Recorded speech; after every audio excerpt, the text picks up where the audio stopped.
But what really broke me was how she slowly twisted my dad's love into suspicion. The first time was small. One night at dinner, I reached directly for the napkin. Funny how she knows exactly where things are, Well, maybe muscle memory? Or maybe she just doesn't need to pretend anymore. I was in the kitchen one morning. It was quiet, just me, the humming fridge, and the faint clink of dishes in the sink. I walked straight to the counter, reached a few inches to the left, and picked up the glass of water I had left there the night before. I'd memorized that spot years ago. My fingers found the cool rim without hesitation. Just as I lifted it to my lips, I heard her. Aha, you saw it, didn't you? I turned my head toward her voice, confused. What? The glass. You didn't feel around or anything. You walked straight to it. Don't play dumb. I left it there last night. I knew where it was. Mike, you hearing this? She just walked right to the cup like she saw it. Not even a pause. Dad walked in, still groggy from sleep. What's going on? She's pretending, Mike. I've seen her do this so many times. She's too precise. That's not blindness. That's acting. It's called memory. I know the layout of our kitchen.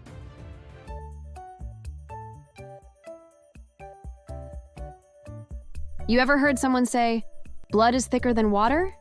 Yeah, well, whoever said that clearly never met my stepmom.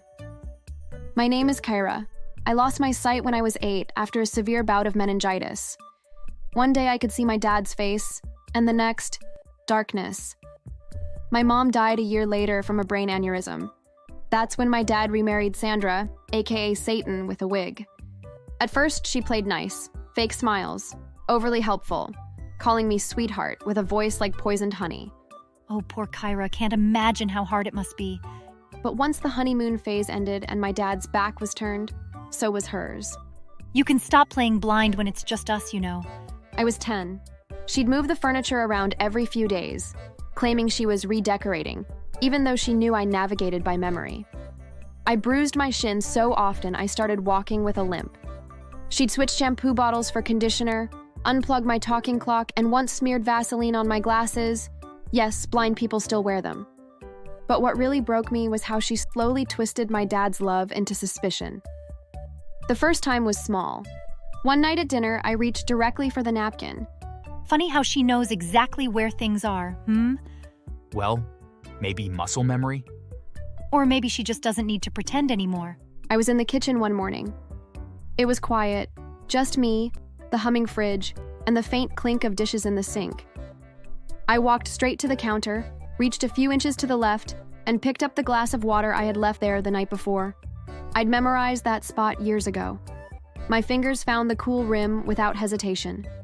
Just as I lifted it to my lips, I heard her. Aha, you saw it, didn't you? I turned my head toward her voice, confused. What?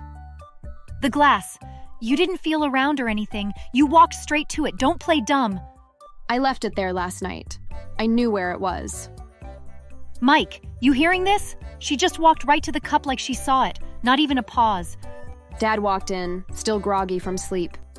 What's going on? She's pretending, Mike. I've seen her do this so many times. She's too precise. That's not blindness. That's acting. It's called memory. I know the layout of our kitchen. Yeah, sure. And maybe next time she'll tell us she can see colors too. Dad didn't say anything, but the way he looked at me, like a question mark instead of a period, that hurt more than her words. A few days later, I was in the hallway carrying some folded clothes from the dryer. I walked into my room and tossed them gently into the laundry hamper by the closet, right where it always was. No big deal, routine, familiarity. But Sandra saw it. Oh, wow, that was impressive. What? You just walked right in and tossed those clothes perfectly into the hamper. No feeling around, no bumping into anything. Almost like, I don't know, you saw it. I bit my tongue. I know where my hamper is, Sandra. I've lived here my whole life. Right. And I suppose you can hear where it is too? Or maybe your third eye guided you. What's going on now? Mike, don't you think it's strange? She never hesitates. Walks into rooms like she owns the place. I'm just saying, what if we've been fooled? I don't know. It's just laundry, Sandra. Or maybe it's more than laundry. Think about it, Mike. I stood still, holding back tears. That's how it always was with her. Simple things twisted into weapons, with just enough poison in her words to make Dad doubt me again. Are you playing with me, Kara? I can't support lies, Kyra. You need help. Somewhere else. I left. I was 17, homeless, blind, hurt. I crashed with Tamika for a while, got a job at a tech support center for the visually impaired. One of the perks? Testing new devices. That's when I was introduced to a prototype called Accusations, a wearable assistive tech that used sonar, AI, and voice feedback to help navigate objects and shapes. It didn't restore full sight, but it gave me partial spatial awareness. I could sense doors, shapes, furniture, even faces in bright contrast. For the first time in nearly a decade, I felt something close to power. From there, I built myself brick by digital brick. College, coding, late nights, coffee, more failures than I can count. But eventually, I created Navaware, a groundbreaking app for the visually impaired. Within 2 years, I had investors, patents, a CEO title, and my own office. I was 24. I made it. But Karma? Oh, she made her move later. I found out Sandra had given birth. A baby girl. Her name? Maya. She was blind. And that's when I realized something. God really does have favorites. They reached out to me, of course. Sandra didn't even wait for pleasantries. I heard you're doing well. We need the tech. That thing you used. Maya can't live like this. You mean like I lived? Oh, that must be awful. Kara, she's just a baby. Please. Then treat her better than you treated me. Goodbye. They tried to manage. But Sandra wasn't just evil. She was extravagant. Gucci for herself. A Tesla she couldn't afford. A big new house to raise Maya properly. Dad took out loans. Multiple. His job couldn't cover it. Eventually, the debt collectors came calling. One night, Dad was kidnapped. Yes, kidnapped. Turns out he borrowed from the wrong people. They beat him, broke his leg, held him for 3 days until Sandra sold the house, both cars, and cleared the debt. Maya was left with a babysitter and a black eye from falling downstairs because they didn't even have proper safety features for her. They moved into a tiny, crumbling 2-bedroom shack. And then, the twist of all twists.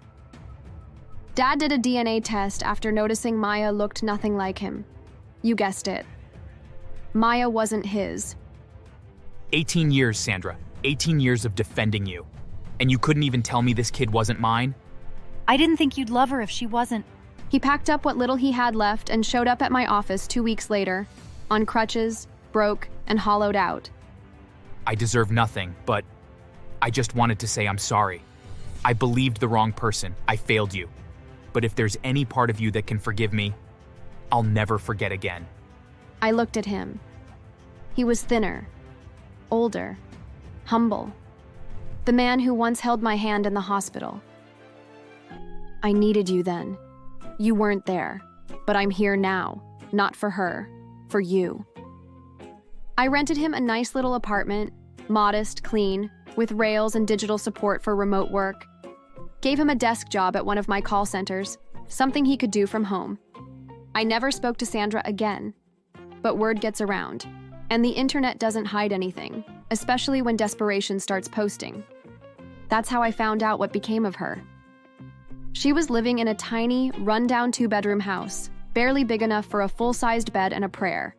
No backyard, no fence, just weeds, peeling paint, and rusted railings. The same woman who once looked down on everyone from her granite kitchen was now heating up canned beans in a microwave from the pawn shop. And Maya? Maya was still blind. I watched one of Sandra's videos online. Someone forwarded it to me. There she was, sitting on a thin couch with Maya curled beside her. Her hair was unkempt, her voice shaky. Please. My daughter Maya is fully blind. We've been trying to get the Accusations device, but it's just so expensive. I work full-time, but my boss won't let me bring her to work, and I can't leave her alone.